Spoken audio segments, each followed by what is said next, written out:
Hello TNR fans, and welcome back on this Monday night to the World Racing Network for tonight's presentation of the Talkin Giants 150 at Texas Motor Speedway, the Legacy Texas Motor Speedway. A lot to talk about with that, and along with this being the start of the playoffs, Garrett Gleason, there's a whole bunch of storylines coming into tonight, but above them all, it's the start for the race of the championship. We've got 10 very fast drivers here tonight who are going to try and crown themselves the 2023 TNR champion. Yeah, welcome to Texas, everyone. Welcome to the chase. This is going to be an exciting race, a nice slick racetrack. These guys are going to put on one heck of a show. We have different mindsets out there, Mitchell. We have guys looking to capitalize on points, and we have guys looking to just be the spoiler and win the race. Here's a guy racing for points, J.D. Laird. Somebody like John Cannizzaro is just here to play spoiler.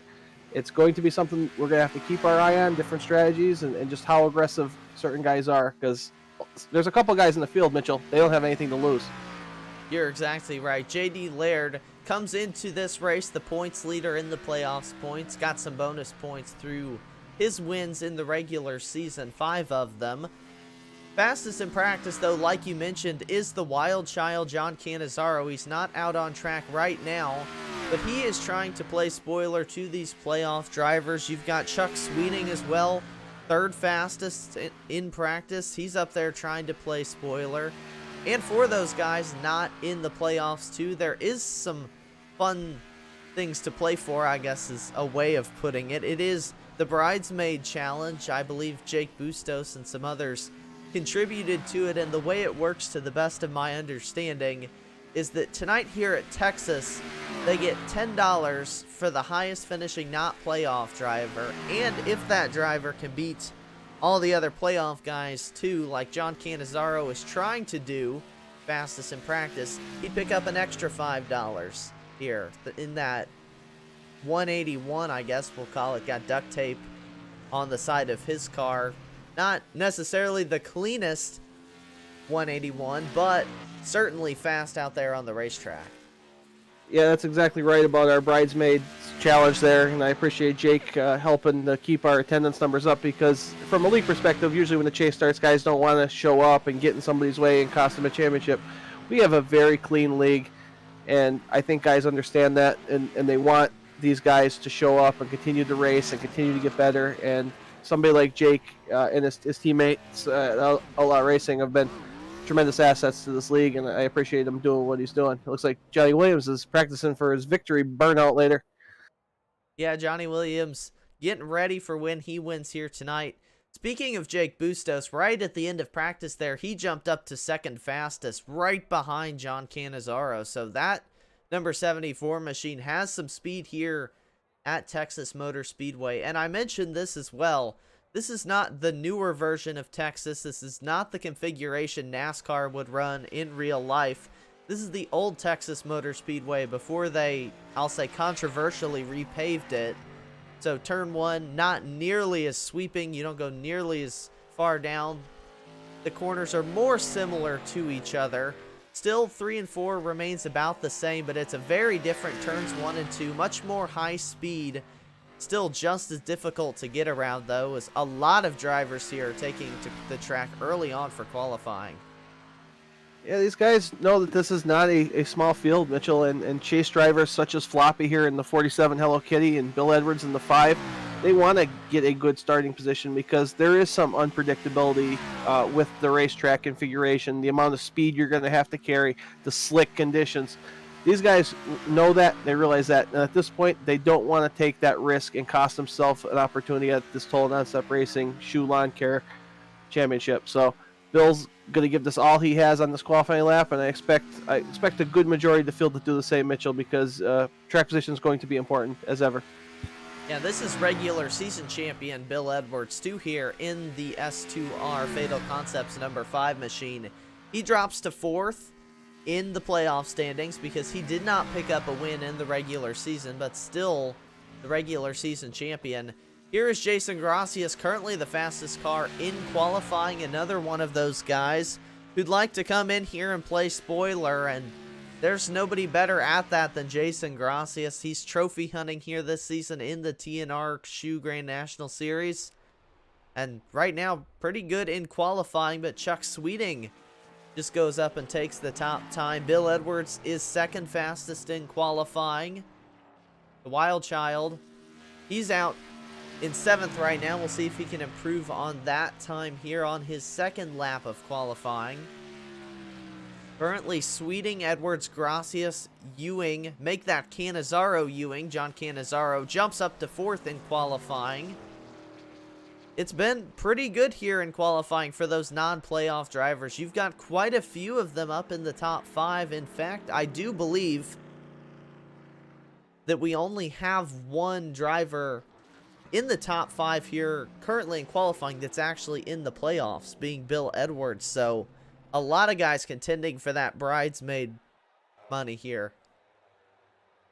Yeah, and they're putting themselves in a good position for it, Mitchell, by starting up near the front. But obviously, less cars to pass when you start up on the front couple rows. Here's Jake in the 74 out for a good qualifying. Start his qualifying run. Philip Scott looks like he's done with his. We'll see what Jake has for these guys, but some impressive non-playoff drivers out there, Mitchell. John Cannizzaro capable of winning every time he shows up. Shane Ewing, Sweeting, these guys even further back in the field, somebody like Alonso Chicano, like. These guys are proven winners, and I've been in races with them, and they've won and in some instances dominated. And I wouldn't be shocked if we saw a non-playoff driver win tonight. And just because, too, I mean, you're one of those playoff guys. Are you going to finish second, or are you going to wreck it for the win or battling there and cost yourself a long-term goal and get into that championship? Bustos lap number 1 goes in at a 30.178. That's 14th fastest. Looking to pick it up on lap number 2. And you'll notice the green spoiler on the back of that number 74 machine. That indicates he is a playoff driver. And that will be an indicator for you people watching at home. If you don't know who's in the playoffs, look at that rear spoiler. If it's green, they're in the playoffs. And I think we'll assume that everyone has the green spoiler going. Bustos goes fastest in qualifying with a 29.553. Philip Scott also jumped up to 2nd place. Both those two in the playoffs, as is DJ Weeks here in the Outlaw Racing 97, but he gets very squarely off of 4. That means that second lap not going to count. iRacing doesn't like when you get incident points. And as you can see, too, about 10 seconds left, so qualifying pretty much wrapped up here for the Talkin Giants 150. Again, a big thank you to the Talkin Giants podcast. They are tonight's race sponsor here to kick off the playoffs in the TNR Grand National Series presented by Schue Lawn Service. And we are getting set to go racing. Drivers getting gridded up, and I will take you through, as always, your starting lineup for tonight's race. Looking out front to begin with, it's Jake Bustos in the number 74 machine, starting from the pole with Philip Scott, the World Ninja League machine, to his outside. In 2nd place. In 3rd, Chuck Sweeting in the 75. Then you have Bill Edwards in the S2R Fatal Concepts 5 machine. Starting in 5th place, Jason Gracias and the Wild Child, John Cannizzaro, to his outside in 6th. 7th is Shane Ewing, and James Lorello is in 8th place. Then J.D. Laird, the winningest driver of the regular season, starts 9th with Johnny Eckert to his outside, rounding out your top 10. Then back in 11th, it's Alonso Chicano, a driver we haven't seen a ton recently, but when we have, he's always been fast. Keep an eye on that 25. Jamar Dumas in the outside, starting in 12th place. Then the tabletop trio machine, Bob Giaquinto in 13th with Mike Floppy Tellier in 14th. Then it's the Talkin Giants machine of Vincent Valvano here in the Talkin Giants 150. He starts in 15th, DJ Weeks to his outside in 16th. Then the drivers who did not take time in qualifying, starting with Steven Doziak in 17th, Matthew Rodriguez in 18th. Jason Schue rolls off 19th, and Robert Tripp will round out the top 20. Then making up the rest of the field, Stephen Morgan starting in 21st, Johnny Williams starting 22nd, And Tom Bourne, if he takes to the grid, which he has not yet, will roll off in 23rd. And that completes your starting order here tonight. Garrett, I heard you say it in your pre-race comments. You love to see a big field like this here, this late in the season and starting the playoffs. Guys turning out to put on a great show for us here tonight.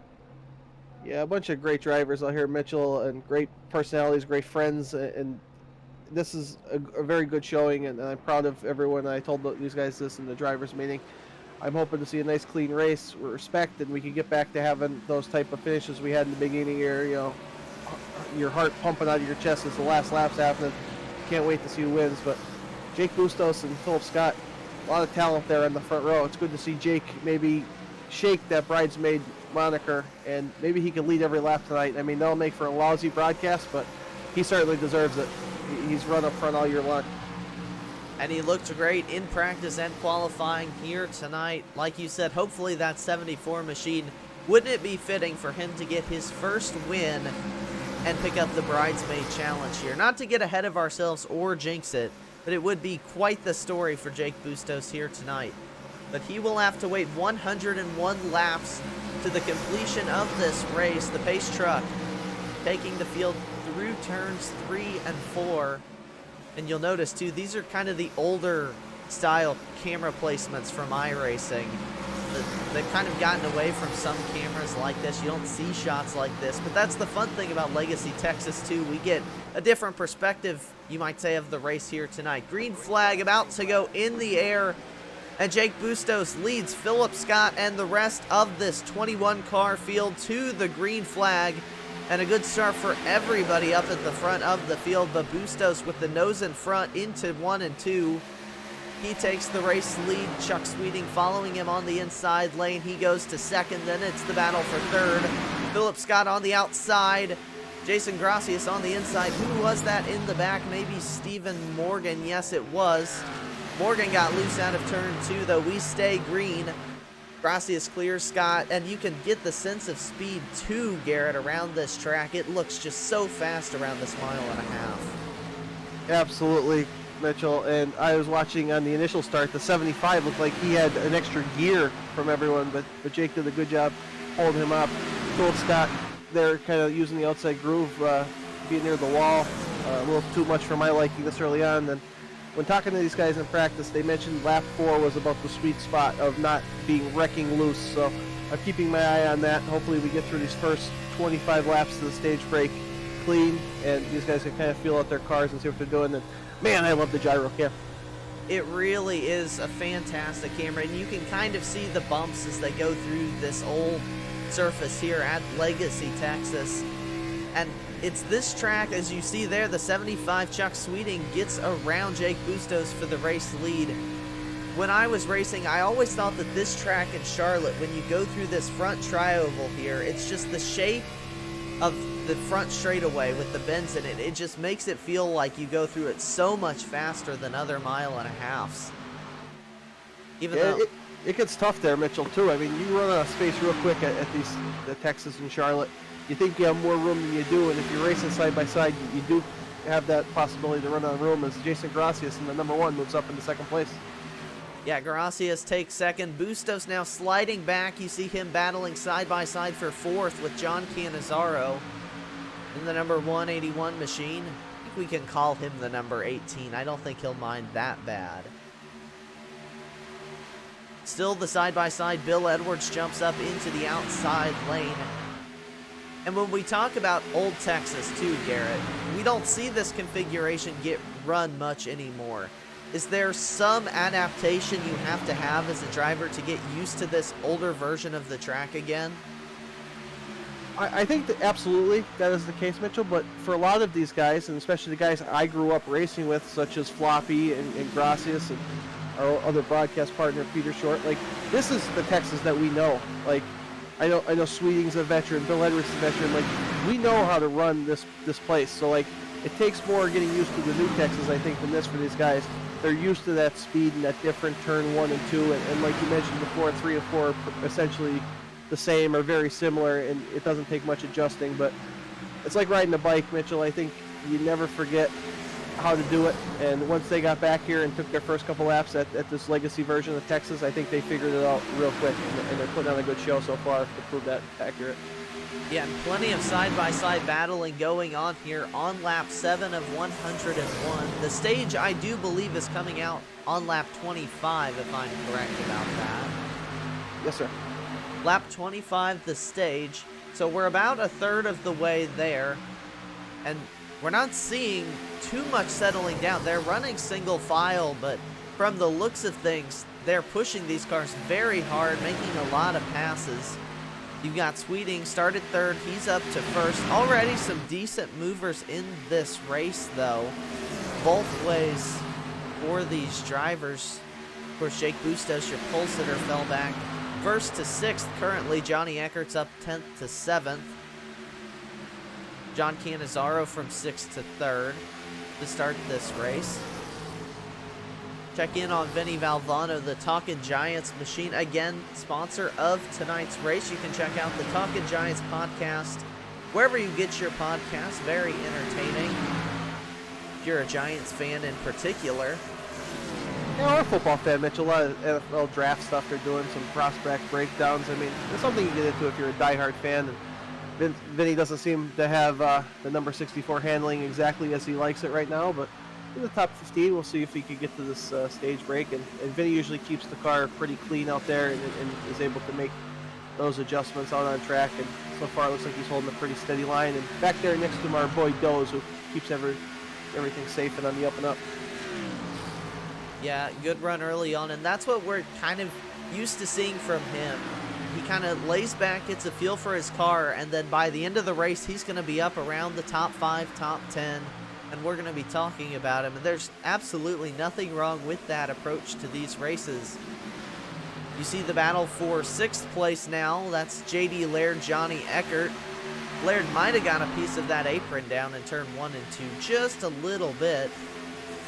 Also, battle for 3rd place.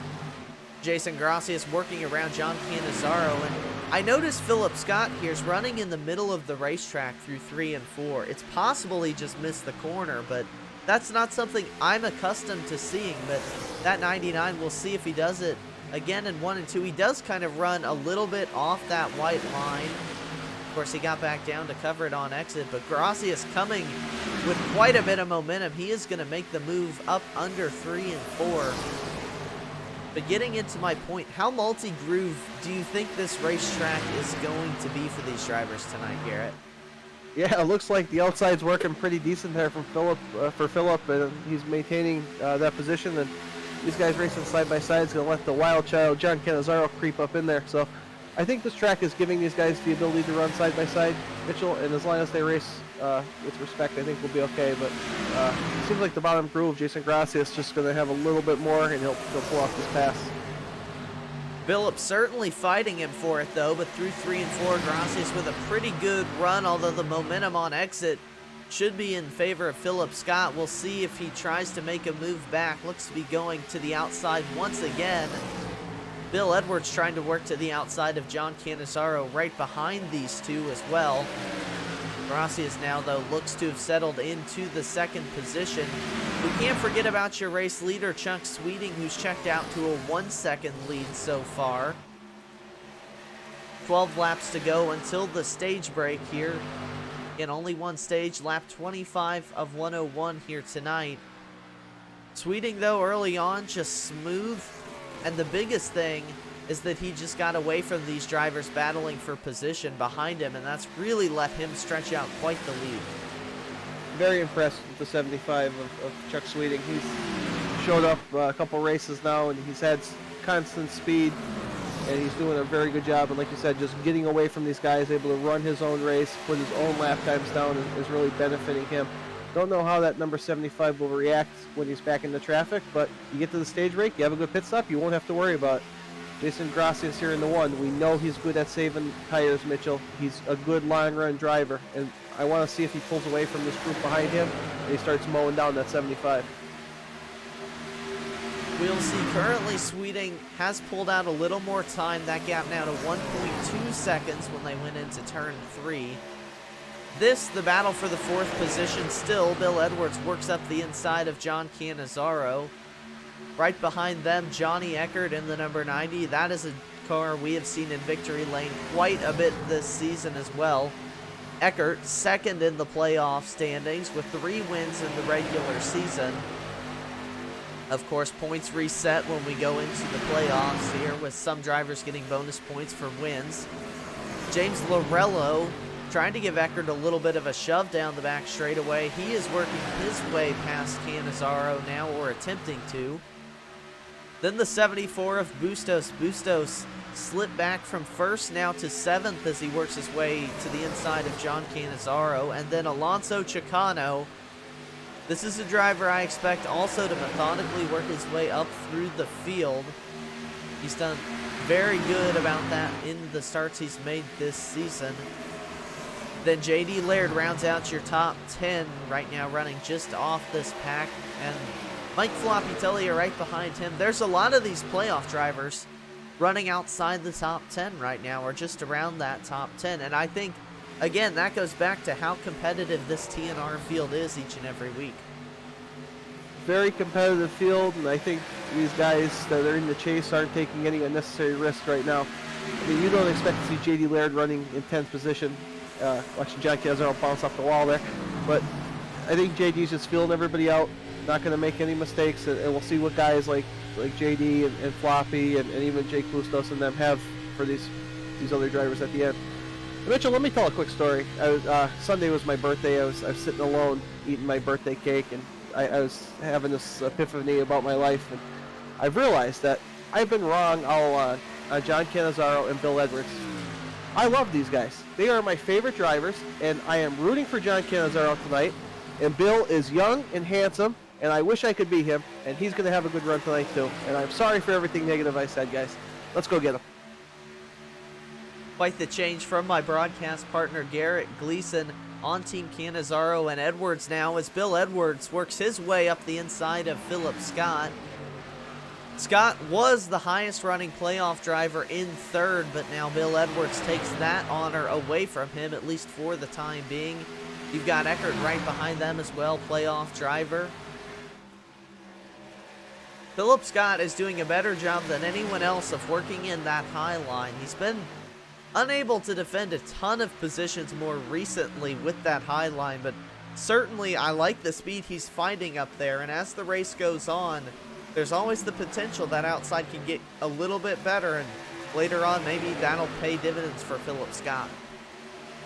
Yeah, I think you're absolutely right on that, Mitchell. And if you think about Philip Scott, runs the number 99. If you grew up when I grew up, you automatically think of that 99 highline tracks like this, Carl Edwards. And Philip Scott has every bit of that Carl Edwards in him. And I'm not shocked to see him working in that highline as good as he is. And it's only lap 23. See what you have up there. You might need that line to make a pass later on in this race for a win or a top 5 or whatever. You're going to know exactly how you need to run it. And right now on old tires, I think he's doing a pretty decent job. And that got a little dicey between him and Lorello there. Yeah, I don't think there was quite enough room for Philip to jump there in front of James, or it was just enough room for him to get in front of Lorello. Also looked like he might have been trying to cross over Johnny Eckert. Eckert threw a little bit of a block possibly, or Philip got into his rear bumper, one of the two.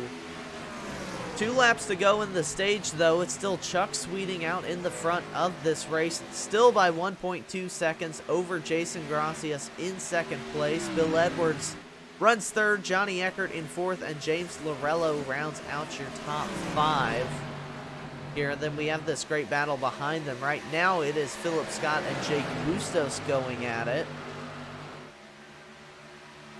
We've also got a little bit further back in the pack. There's a good group of cars here. We've got Vincent Valvano being chased by Bob Giaquinto and Jason Schue. Now that's Steven Doziak. Can't jump over drivers. Jason Schue is running back here with Robert Tripp.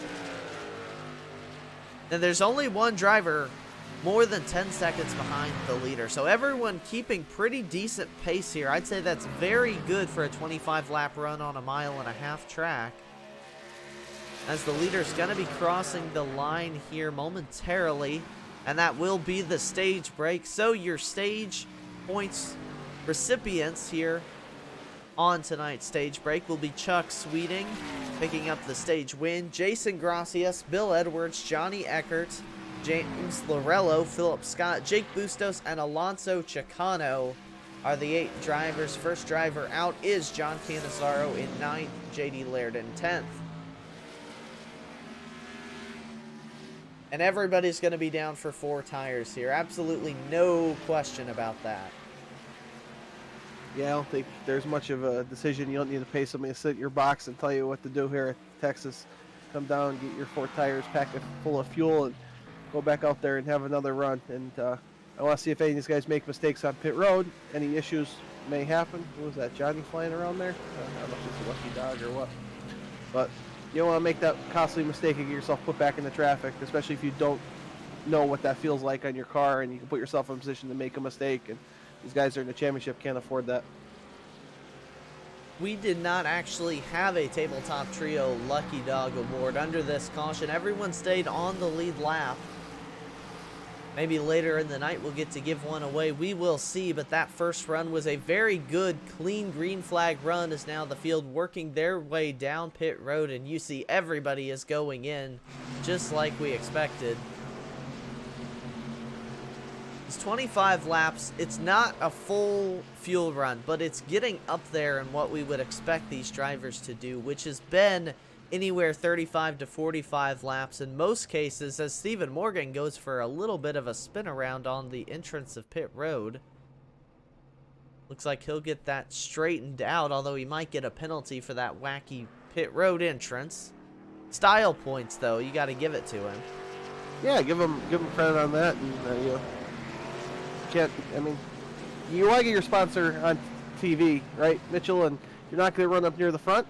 There's another way to do it, and that's get on camera by either causing an incident or make yourself stand out. And I think the 69 has done that at least 2 or 3 times so far tonight. So sponsors, Danae Jeweler is probably pretty happy with the 69, but I think he'll get his damage fixed and get back out there. Well, what do we have here? 75 won the battle off of pit road? Looks to be that way. Shane Ewing is still down pit road. Just came back out on track. So is Stephen Morgan, who we saw go for a little bit of a ride on pit road entrance. I'm seeing Garrett Gleason out in the chat saying playoff standings. It probably would be a good idea to go through the playoff standings, and hopefully next week I'll have a graphic made up of the point standings. I can just pop up on the screen here for you. But after the points reset, JD Laird is the points leader, the playoff points leader. He has a 10-point lead over Johnny Eckert and Mike Tellier, who are tied for second. Tied for fourth, Bill Edwards and Philip Scott. And then you have a big tie for sixth between Jake Bustos, Jamar Dumas, Bob Giaquinto, Vincent Valvano, and DJ Weeks. Those are your 10 drivers who are in the playoffs here this season for the TNR Grand National Series, sponsored by Schue Lawn Service. And what a season it's been, Garrett. And of course, with the playoffs, it's a short playoffs, but still, this is the peak of the season. This is when things are most exciting. And it's just been a fantastic 2023 season for them, and they're not done yet.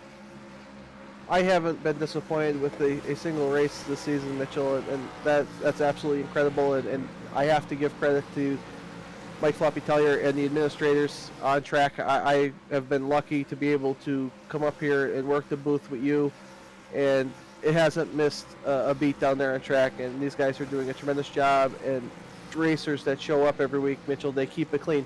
I don't have to spend my Tuesday mornings looking through replay after replay, seeing who caused incidents. These guys keep it clean, they sort it out in the track, and they help each other, and that's what I've always wanted TNR to be, is a brotherhood from top to bottom. And I couldn't be more grateful to these guys and having a great Schue Lawn Service GNS season. So appreciate everyone. Yeah, and the playoff schedule, too, to get that out there, if I can get that pulled up quick enough to not be an awkward pause in the broadcast. Today, the first race at Texas. Next week, we go to Darlington. That'll be a throwback race as well. Then Bristol and Las Vegas to close out the season. And I know we have done a jeweler sponsoring at Bristol. If you are interested, I'm sure we can work something out too if you want to get your name in a race or sponsor anything to close this season out. Get in contact with Garrett and TNR. I'm sure they can work that out for you. Help promote you here on the World Racing Network. Or Mitchell, how about something even, yeah, we'd appreciate a sponsor for a couple of these events that we don't have sponsors for. Next week is a 90s race as we're getting ready to go back green.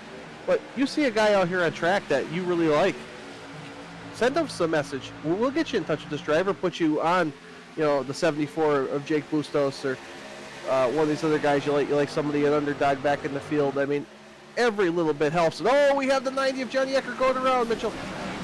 Ecker, Rex, Bustos involved, Tellier involved, JD Laird, Jamar Dumas. That is a lot of playoff drivers collected in that incident.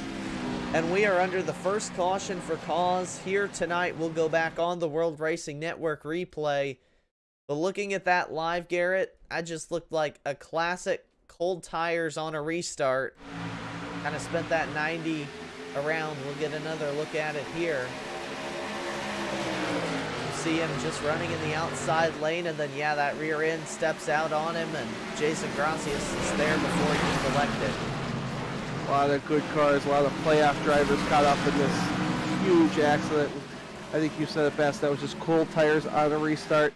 Johnny Eckert is a race-winning championship caliber driver. I mean, that mistake could happen to anyone, and it's not something he did intentionally or his fault or anything. I'm saying it's happened to the best of them. It could happen to the best of us. And I think we're going to take another look at it here, just trying to hold on the outside. For people just watching the broadcast, when the tires don't have the temperature in them, it just snaps around on you sometimes. You do not have the grip. It's like driving on ice almost. These guys behind had nowhere to go, and a lot of good cars. We're going to have to do some accident recap here, Mitchell. Yeah, and as you can see, too, it wasn't like he was turning left. He had actually straightened the wheel back out when he started to go around. It's just that those rear tires lose grip. Even when he was steering right, that car was still going left. It's just such a difficult situation when that happens. I'm going to go on board with Jamar Dumas because I think he had a pretty decent perspective from a little further back in the pack. You can see just how little we can see of this incident happening. You see way up there at the front, Johnny Eckert spins around, and then just look, there's absolutely nowhere to go. Cars spinning everywhere. A great job getting around Bustos. Probably saved himself quite a bit of damage that he could have had. That was, all in all, a good job by Jamar Dumas getting through that one. Because I don't think there was any better scenario for that number 28.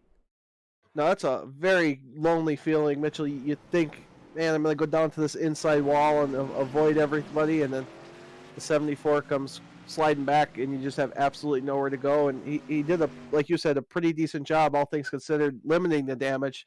And by the looks of it, there's so many cars caught up in this accident. A car with a little bit of damage might be in contention for, at the very least, a top 10. I see Bob Giaquinto out in the chat saying, how did he not hit JD? I think it's worth going back and seeing how he did not hit JD Laird. This is the 23 of Bob Giaquinto. Let's jump on board with him because that is my favorite camera. The incident happening, and even worse for Bob, there's a spinning JD Laird. Oh my goodness, yes. The accident avoidance there from Bob Giaquinto. That was impressive. A lot of drivers got through there unscathed, and I have no clue how. Yeah, I'll tell you what, Mitchell, what a disservice I did to Bob all those years, keeping him chained up to the booth alongside that know-it-all Peter Short. And he has driving skill like that. I've never had driving skill like that, and they used to let me on the track every week. So great job by Bob, and that's the type of break that Bob needs to contend for this championship. A bunch of people getting caught up in the wreck. Bob doesn't. Put yourself in position for maybe a top 5 at the end of the first race, and I think Bob would sign up for that every day of the week, Mitchell. And Giaquinto currently sits in 4th place now after avoiding that wreck, with all those drivers in front of him getting caught up in that one. It's going to be quite the advantage for that 23. We do need to do a bit of a look through the field here, see who got caught up in that one, because it's chaos, and we're not actually sure. You've got Chuck Sweeting starting at the front here, Jason Gracias, Philip Scott, Bob Giaquinto, Shane Ewing. Vincent Valvano 6th, Alonso Chicano is 7th, Steven Doziak 8th, Mike Floppy Tellier, I know in 9th, got caught up in that one. And Bill Edwards in 10th below him. You see the damage on that car as well. Johnny Williams in 11th, clean race car for Johnny Williams looks to be. DJ Weeks in the 97, he looks, oh, he's got a little front end damage there. Jamar Dumas, we know, had some minor damage. Canizaro as well, I know, was involved in that one. JD Laird was maybe the most significant damage of anyone other than Johnny Eckert. And you see Eckert, that car, it's sputtering down the back straightaway. I don't know if he's going to be able to continue in this one. And then Robert Tripp and Stephen Morgan are both 1 lap down. Yeah, I don't know about that, Mitchell. The 90, he's going to be lucky to be able to make a couple laps out there and maybe maximize his points, but his night's just about done. Good restart by the number 1, Jason Gracias, on the outside lane. Philip Scott, though, going to maybe make the difference here, give the 75 a little draft, a little push in the turn 1 and 2. A good start for Sweeting. He's going to be able to prevail over Jason Gracias and take that race lead right back. Also want to make note, Jake Bustos sitting in pit lane, still 3 laps down. That car not yet been taken to the garage, but James Lorello's number 13 has been. Lorello is the only car officially out of the race because of that incident. But up front, it is Chuck Sweeting right back to where he left off here. Got pretty used to running up at the front of this pack in that opening stage and now wants to get right back to it. But I don't think Jason Gracias is going to let him go quite so easily this time. I'm thinking, Mitchell, and I've known Jason a long time since we were teenagers. I think that number 1, Jason Gracias, is a big smile on his face after that accident. Not that he's happy to see his friends wreck out or anything, but I think he knows that that was a break for him too. He's out here and he just wants to win this race. And some of these guys that would be in contention with him normally, and here's another guy, Floppy. These guys know there's less cars I have to pass, less talented drivers I have to worry about beating this race. They got aero damage. If I can keep myself clean, I'm going to be in contention. We've seen Floppy win multiple races this year. Jason Gracias is a multiple-time TNR champion. The ability is there, Mitchell, and I'm really impressed with some of the side-by-side racing.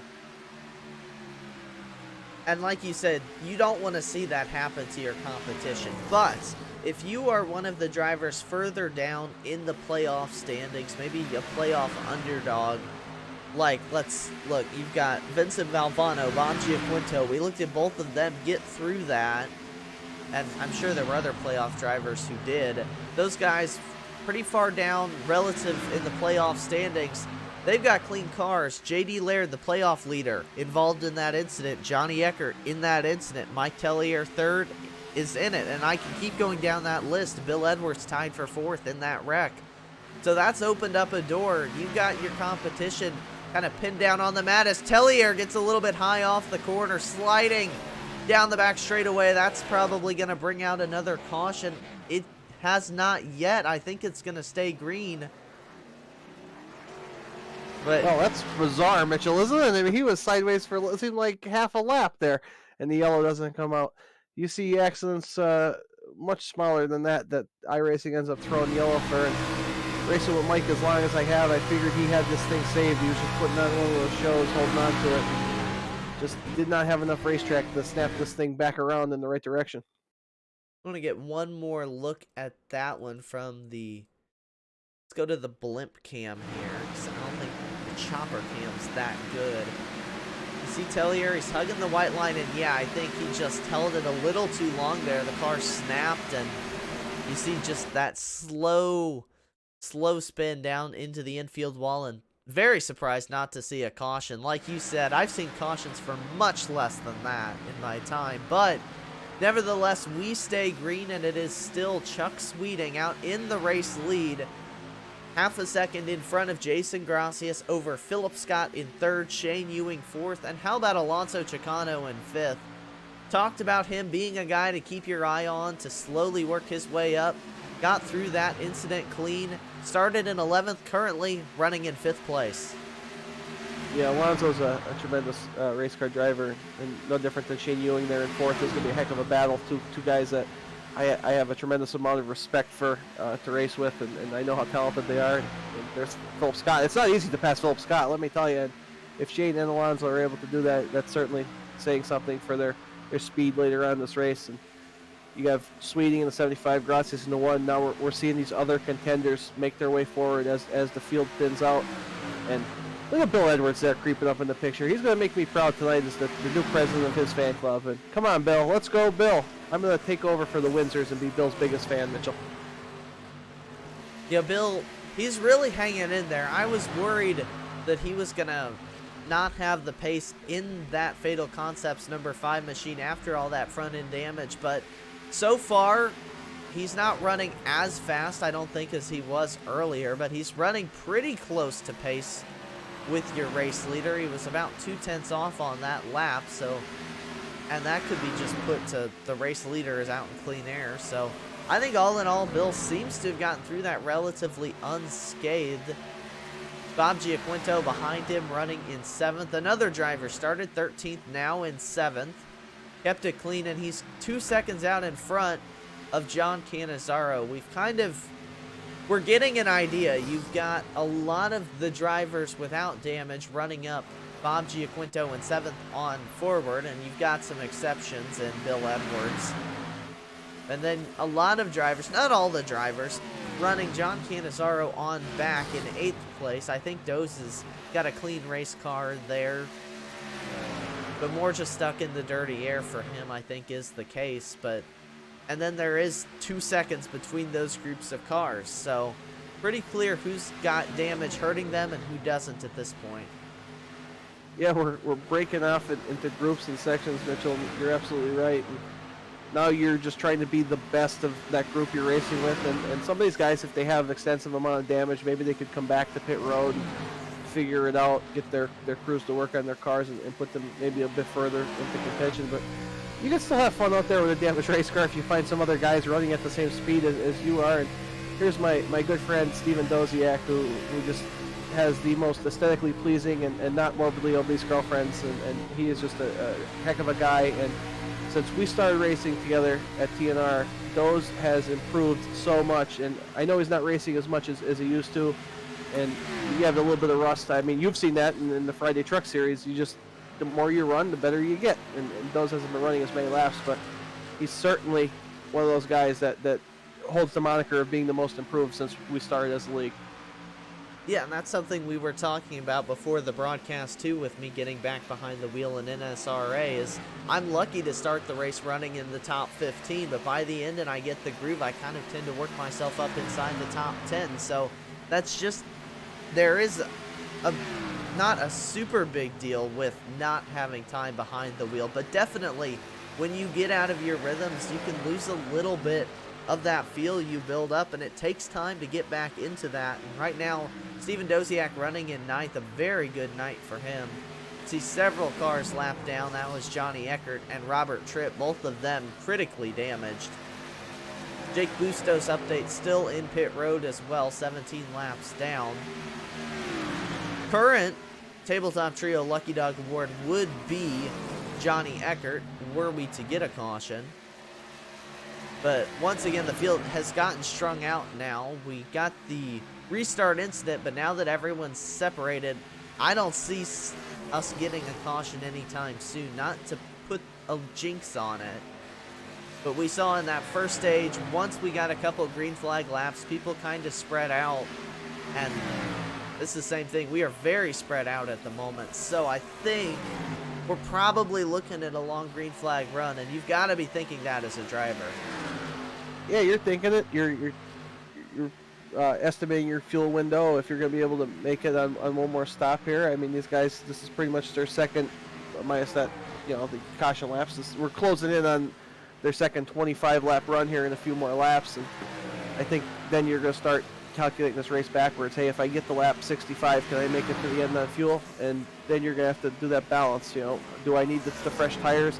Could I make up the time if I short pit? That's all things that these guys either know from experience or they're going to figure out on the fly, and sometimes that's what the difference that will cause you to either win a race or finish second. So somebody like Jason Gracias, will he pit before the 75 of Sweeting forces hand? Well, Mitchell, I guess we'll all find out together, but I mean, that's from my perspective here in the booth what I look at. I want to see who's the first to pit road, and I want to see how many laps they're able to run and to close that gap on everyone else as we take a look at Shane Ewing, who's made his way up to third place. Yeah, Shane Ewing in third, Alonso Chicano in fourth, and looking at Philip Scott in fifth as well. I think Philip got through that unscathed, that wreck, on the back straightaway. Getting word the 55 of Steven Doziak on his way down pit road. Possibly a scheduled stop here. I would say this is sort of on the outside of the fuel window, but I could see possibly being able to make it from here, and maybe that is what Steven Doziak is thinking. And that just begs the question of, do you pit when the window opens, or do you run this tank of gas out and then have fresher tires come the end of the race? With the way things are going, I don't think they're going to have to worry about keeping an extra tire set in the pits. I think they'll be fine. But that's one of those oldest debates in motorsports, that there's no real right answer. Do I pit now and take a tire advantage in the short term and give it up later in the race, or do I want the fresh tires later in the race? We'll see. I'm confusing myself just trying to talk about it, but Chuck Sweeting still, Jason Gracias within a second, about 7/10 back. Then a big gap to Shane Ewing in second. Ewing, Chicano, and Philip Scott running pretty close to each other. Then a little ways back, Bob Giaquinto and Bill Edwards. You see all the separation between those drivers there. That's what I'm talking about here, with probably seeing a green flag run, because, you know, who are you going to wreck off of unless you do a single car spin up into the wall? But we saw a single car incident with Tellier not even bring out the caution, so you never know. iRacing can be kind of silly with that stuff sometimes. Yeah, it seems like so certain incidents are worse than others in the minds of iRacing, especially the single car spins. And I guess maybe the size of the racetrack matters. At Martinsville, guys were just getting sideways on Friday, and they were throwing yellow, and we have Floppy pretty much taking down the inside wall, and iRacing didn't seem to care. And I think, looking at this running order, Mitchell, it bears putting out there that a lot of these guys that are running up near the front, veteran drivers. Sweeting in the 75 is a many-year veteran. Gracias, we've been 20, near 20 years driving. Like, Bill Edwards is up in the top 10. Like, there are Shane Ewing's been racing since, I don't even know what the heck he said. I think he used to have to send a carrier pigeon as far as his internet connection goes, but these guys are veterans. They're figuring out this track, and like I mentioned earlier, the legacy version is the version that they grew up with. They know the best, and I think it's showing. Yeah, you definitely see some drivers having standout pace over the rest of the field at the moment. Mike Tellier just went a lap down. He is currently in position for that Tabletop Trio Lucky Dog Award. JD Laird is about 8 seconds in front of your race leader, would be the next car he can put a lap down. Your top 14 currently run on the lead lap. 21 cars started this race. Jake Bustos has taken that car to the garage, so only 2 out so far, as we are now past the halfway point in this one, about 10 laps past.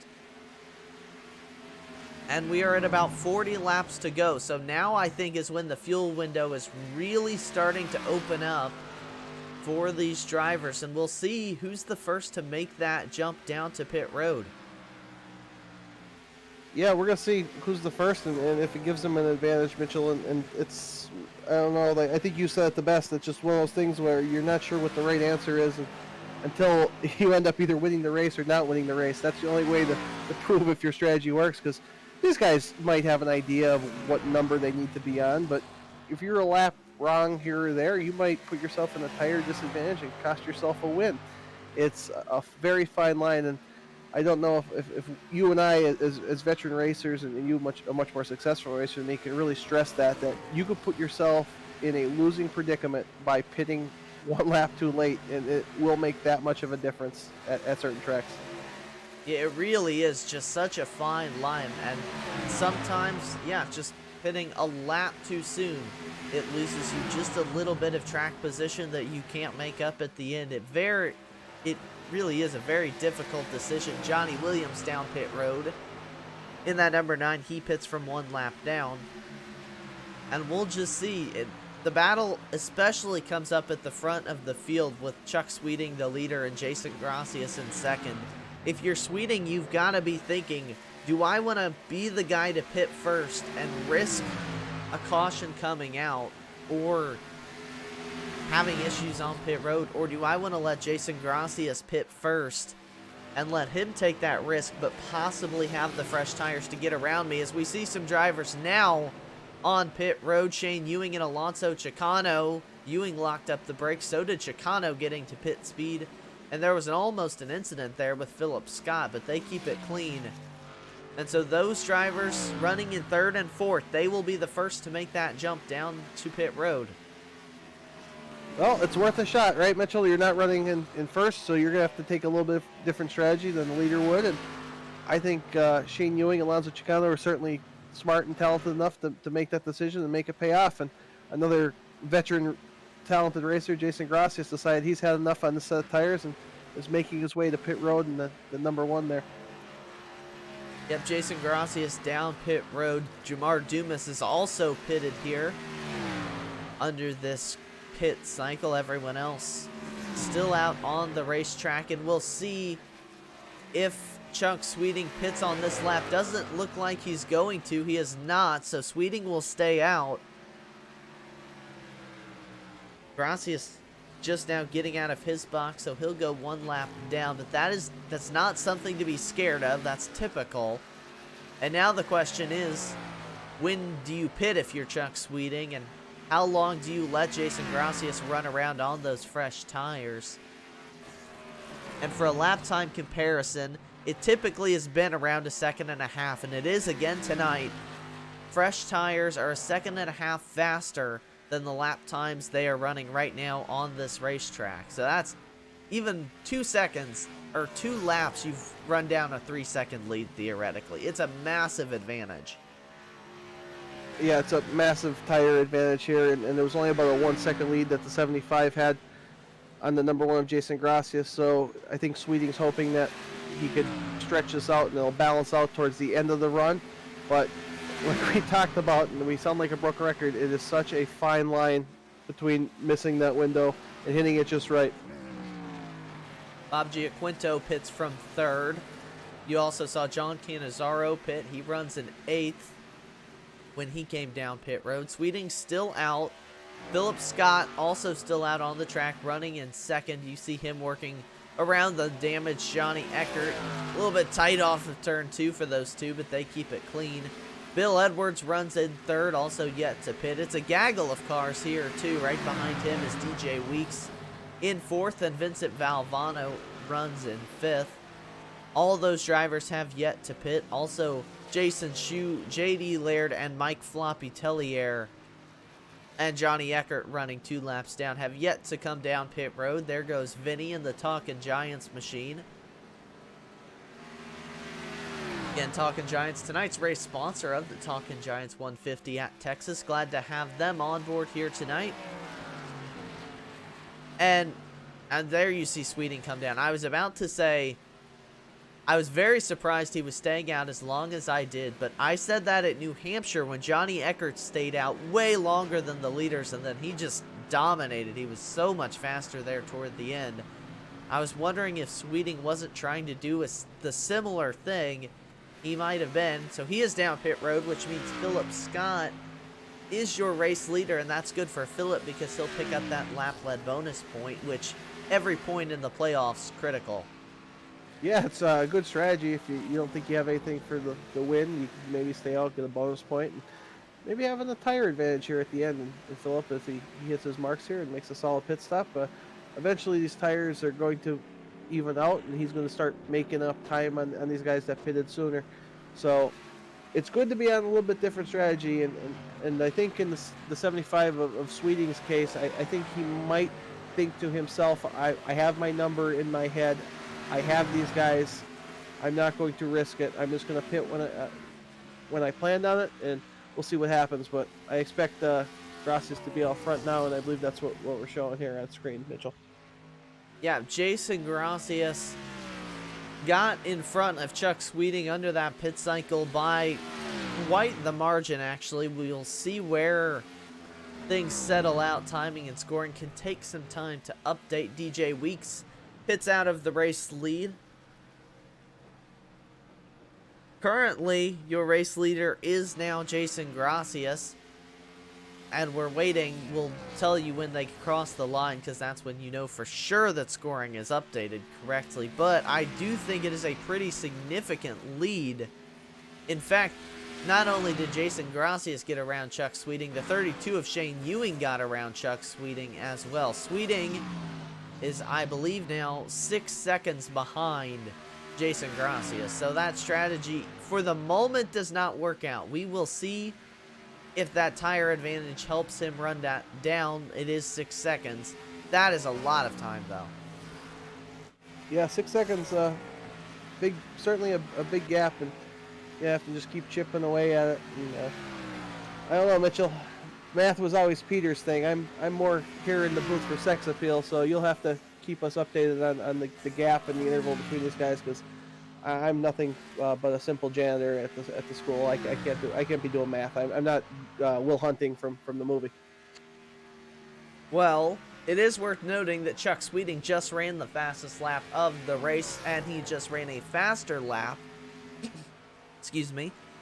He is currently clocking in at about 0.2 a second faster per lap than Jason Gracias in the race lead. At that rate, I don't think he would catch your race leader. It would be awfully close. Try to do math on the spot here. No, he would definitely not catch up. So he's got to cut down more time. Well, now he runs a massive lap, about a half a second faster than Gracias, and that was more Jason Gracias had an off lap there. Jason Gracias ran a 30.5 to Chuck Sweeting's 30 flat. Fastest lap of the race is a 29.8 by Chuck Sweeting. So the lap times at the start of the run were similar, and Gracias runs slower that time by. So Sweeting now really reeling him in. That time across the line about, again, a little more than half a second faster. So that fresh tire advantage kicking in. You see him now already to Shane Ewing. That's been something that's caught me off guard here in the booth. Fresh tires are important, but I never thought they were that important. But this is going to be the second time this season where we've seen just blistering pace when someone pits just 10 laps later. Yeah, 10 laps on old tires, staying out is usually a disadvantage, but these guys are so talented. They know exactly where they need to get to be able to catch back up to the leader and have so much more tire by pitting 10 laps later that they make it look easy. I mean, you see the gap. He just passed Shane Ewing, and he's already pulling away by, I don't know how many car lengths it is, 15, 20 car lengths, Mitchell? Like, that's absolute insanity. We will pull up the lap time tracker. Here, again, the green, we're focusing in on Chuck Sweeting, so the green indicates him gaining on Jason Gracias and pulling away from Shane Ewing in third. That segment, he did gain 0.3 of a second on Gracias. The gap is 2.5 seconds as he went into turn 3. And his times have slowed down just a little bit compared to how much he's gaining. But again, that time, 0.6 of a second gain. That is massive chunks of time. If he can keep that pace up, he will easily catch Jason Gracias for the race lead. The only variable is that the longer you run, the more the tires tend to flatten out pace-wise. So he's got to make use of that now to really reel in that 2 seconds now. Gained half a second through that first sector alone. Wow. Yeah, he is putting down some lap times, Mitchell, and he should be there in another 3 laps if he keeps this pace up or so. And I thought Jason was going to be able to hold on a bit longer. I thought that tires would eventually start to equalize like you mentioned, but so far that 75 just has the pace in it, and I think Jason is doing and has done everything he could to put the number 1 in contention to win this race. It just doesn't look like it's going to be enough to make up for that speed that the 75 of Sweeting has. And I forgot that I can look and actually see the gap between their pits. They only pitted 5 laps apart. It wasn't 10. It seemed a lot longer to me. Of course, I'm just sitting there waiting for the leader to pit because in my mind, having not raced in a while, I feel like that's a major disadvantage. But it is 5 lap fresher tires for Chuck Sweeting, resulting in almost lower in the corner. And again, you see that in 3 and 4. You see how much higher on the track Gracias runs, then arcs it down. Sort of like what we saw Philip Scott doing earlier in the race, but right now it is just not working as that 75 continues to close half a second a lap. Yeah, it's only a matter of time here, Mitchell. But I think Jason's going to make himself hard to pass. I don't know if it's going to be a long-term strategy, but the line Jason's running might be enough to force the 75 into a uncomfortable situation somewhere he hasn't been on the racetrack. Not really leaving the bottom open, but also floating up a bit to not leave that top groove open enough. And we saw that the top groove has something there, but doesn't have everything. But 75 has so much speed. I don't know how long this is going to work out. Let's keep an eye on it here. It's a lot more difficult to hold someone off here than at a short track. It's easier at a short track where you have to really brake and slow up, and you can almost just slow up a little more, and it's really difficult for them to make that pass mid-corner, and so you can just throttle it up and keep the lead on exit and entry, and you can't really do that here at a 1.5 miles. You just have to throw your car in front of theirs and hope that it gives them enough dirty air, makes them tight enough they can't get around. And again, keep in mind too that neither of these drivers in the playoffs, they are racing for that bridesmaid bonus here tonight as Sweeting makes his move up the inside of Jason Gracias for the race lead. Gracias trying to hang in there though, but the tire advantage on Sweeting just a little bit too much, and that 75 clears for the race lead. Yeah, he didn't waste any time there, Mitchell, and I don't think Jason's going to be able to do much to keep up with him here other than hope and pray for a yellow and be able to get on equal tires here. But 2 tremendous racers putting on one heck of a show, and speaking of 2 tremendous racers putting on the heck of a show, Philip Scott, Alonso Chicano, Philip using every inch of that racetrack out there. This is the battle for 4th place between Chicano and Scott. And Philip still going up to that high groove, searching for that grip. He's getting decent runs on the straightaways. You would almost want it to be just a little bit bigger, but he's making good use of it anyways. Crosses over Chicano. We'll see if he can clear. Yes, easily going to clear out of turn 2. Looking through the field for any other battles we have on track. Not seeing any at the moment. Chuck Sweeting's pulling away now from Jason Gracias. That lead up to half a second. Then it's 7 seconds back to Shane Ewing, and then you get these 2 here, Philip Scott and Alonso Chicano, 4th and 5th. Little ways back from them is Bill Edwards. Not too far off the back of Bill is Bob Giaquinto. And again, how about Bob? He's having a great run here tonight in that tabletop trio machine. Running in 7th, he's held it solidly in that position ever since that caution right after the stage restart. Having a really good night here for him. Of course, in the playoffs too, so this is exactly what you want to do. Just a good solid top 10 run, especially on a night where a lot of your playoff competitors have had issues. Yeah, you can't go wrong with maximizing your points, especially in the first race here of a 4-race chase heading into a tough place to race such as Darlington, where the same type of circumstance could happen, and you're going to want to have every point possible on your side after a race such as this. And Bob doing a tremendous job, and you know, I think it's going to pay off for him. He's going to make up a lot of ground on some of these guys that had those bonus points where he didn't. And that was one of my little broadcast notes for Bob too throughout the regular season, was he didn't have super flashy races, and he wasn't up making big moves for the race leader like some other guys do, but he was just so consistent. He was one of the top finishers in the regular season. Let me actually do a quick check. Bob was 6th in the regular season. And he did that just by having such consistency throughout the season. He's got 4 top 10s, but he just runs so consistently through there that he's able to make up those points when other people have had issues, and that's been his strength. And in the playoffs, when the tension is high, you see a lot of other people make mistakes in the nerves. If you can keep that up, I'm not saying maybe that'll result in a championship. You really got to go battle for some wins if you want to do that, but you're going to have a great finish at the end of the season, and there's nothing wrong with that. No, nothing wrong at all, and we've seen how the chase in modern day NASCAR equalizes everything out, Mitchell, and guys that maybe haven't won as many races and just got to the chase or put themselves in position to win a championship. And if 4 more weeks from now, we're sitting here talking about Bob running for his first Total Nonstop Racing Championship, I don't think I'd be surprised, Mitchell. He's consistent, he puts together the runs, and that's all you have to do. You have to get invited to the dance to win it all. And he's put himself in position, and he's starting off, as far as I'm concerned, 1 for 1 by maximizing his points out there. And he's not done yet, too. He's caught up to the number 5, Bill Edwards, trying to make this pass. Going to dive to the inside into turns 3 and 4.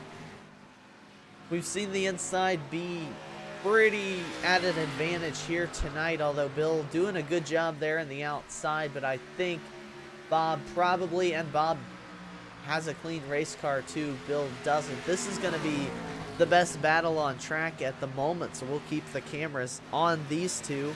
There's Johnny Williams right behind him. He's on fresher tires. He is blinking out, though. That is not what you want to see if you're one of these playoff guys battling for position here.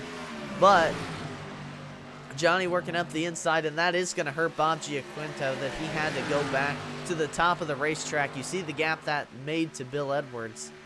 So he's got to try now reel that back in with just about 5 laps to go. Not a ton of time to do it. He's going to want the same thing really to happen here to Bill. And that's not Johnny Williams doing anything wrong either. He's racing. Too, I'm not saying that at all. I want to make that clear as well. No, I agree with you 100% there, Mitchell.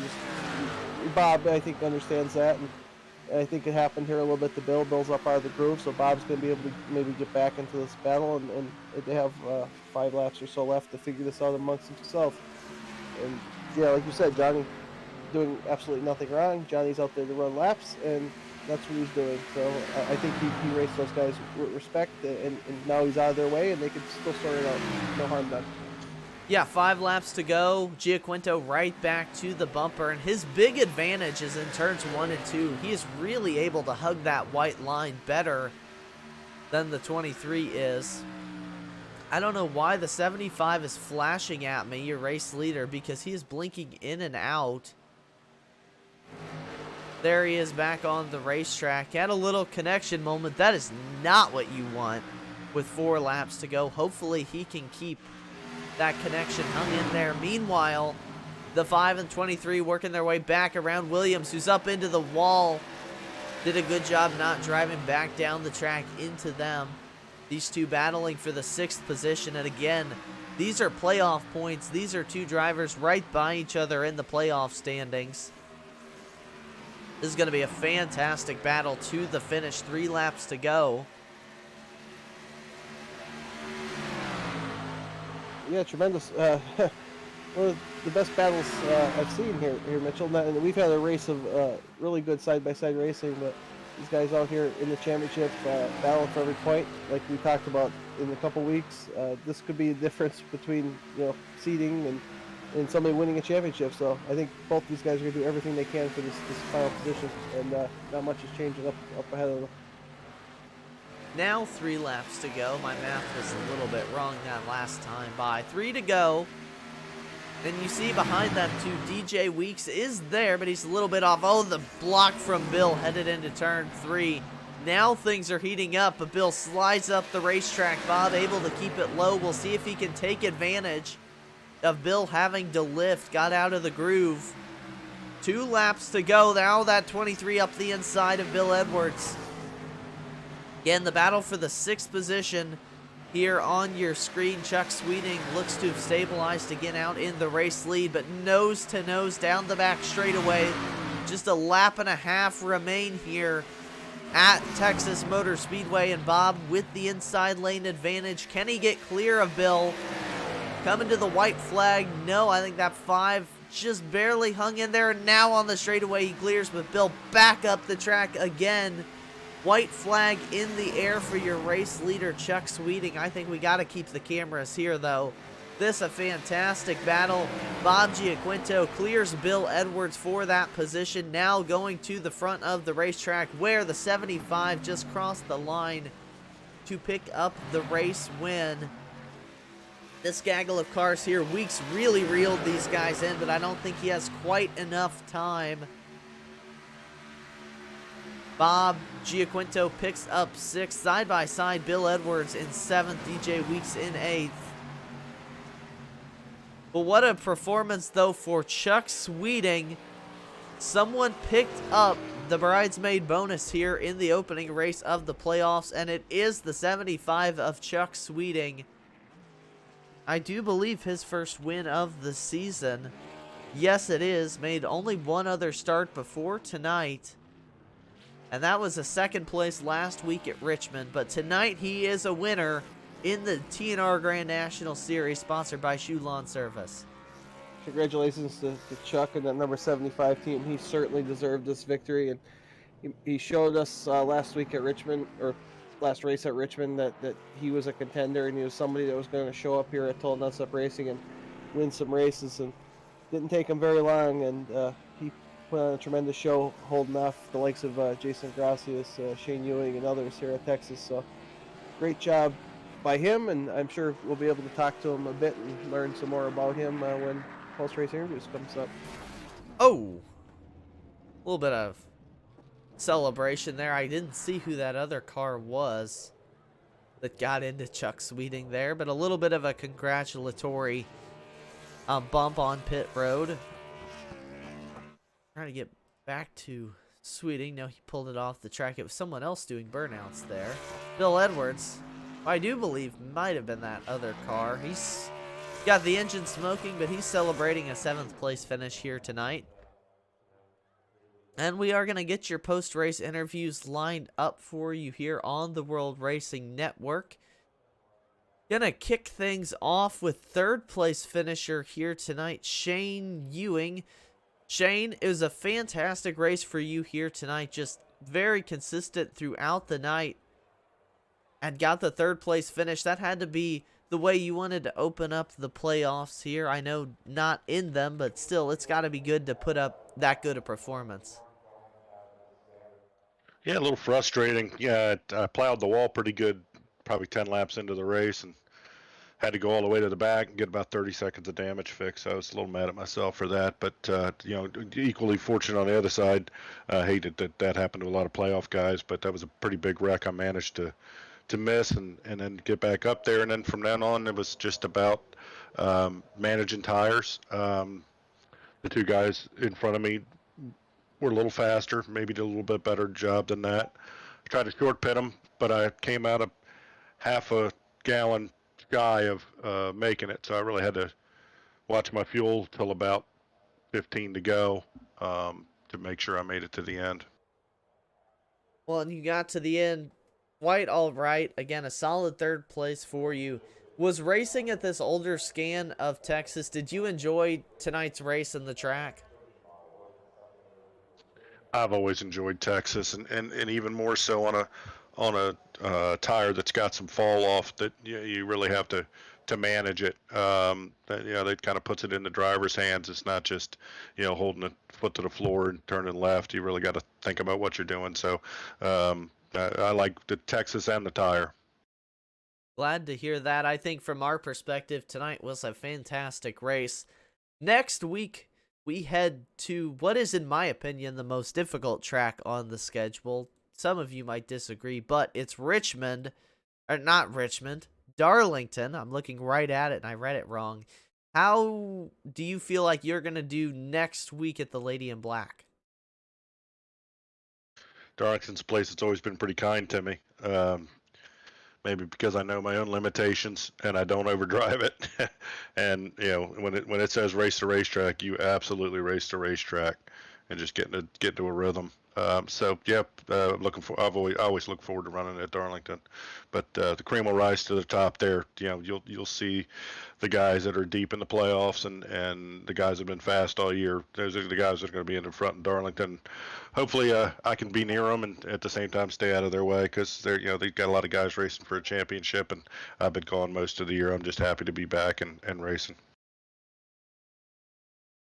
Certainly, again, tonight, a great run for you here. Before we let you go, give you a chance to give some shout outs. I want to thank you guys up in the booth. You guys do a great job, and to all the competitors here at TNR, very clean racing, and a lot of respect given. I always have fun when I get the opportunity to race here. Thanks for stopping by again and chatting with us, Shane. Congratulations on your great run tonight. Looking forward to seeing what you can do next week. Thanks, Mitchell. You guys have a good night. That was Shane Ewing, your third place finisher here in tonight's race. Not able to get a hold of Jason Gracia, so Garrett Gleason is going to go catch up with tonight's race winner, Chuck Sweeting. Well, Mitchell, it was great hearing from Shane Ewing, by the way. It's always a pleasure to have him back here in the Total Nonstop Racing League. He's truly one of the good ones, and just didn't have, I don't think anyone had anything for you in that number 75 out there tonight. Chuck, take us through what made you so fast out here at Texas. Yeah, the setup was it really kind of suited my driving. Yeah, I've got a lot of laps here at this old track too, so I like it and I know what line it'll run. But the car started out a little snug, well, a little free, and then got a little snug, and then it'd be a little bit free at the end, which is it was perfect for me. At least that's how it drove for me. So had quite a bit of speed tonight, but I think a lot of my competition had trouble tonight, so might have got a little bit lucky there. Yeah, maybe there's a little bit of luck, but I think you showed that you were the car to beat pretty early on. Last pit stops, you ran a little bit of a different strategy than Jason Gracia's was. I think you had about 10 lap newer tires at the end. Did you have any doubts that was the right strategy and you'd have enough to get back by him? I felt pretty confident about it. I was more concerned about other guys pitting. The car was a handful for about 2 laps on cold tires, so I didn't want to pit and then the caution come out right after. So I ran a little bit longer, and I was pretty confident I could catch him, and it did fortunately work out that way. I think his tires gave up pretty bad towards the end there. Well, you've been here in Total Nonstop Racing for 2 races. I believe you finished second and first, so it's pretty much nowhere else to go. I guess you got to win every race for the rest of your career.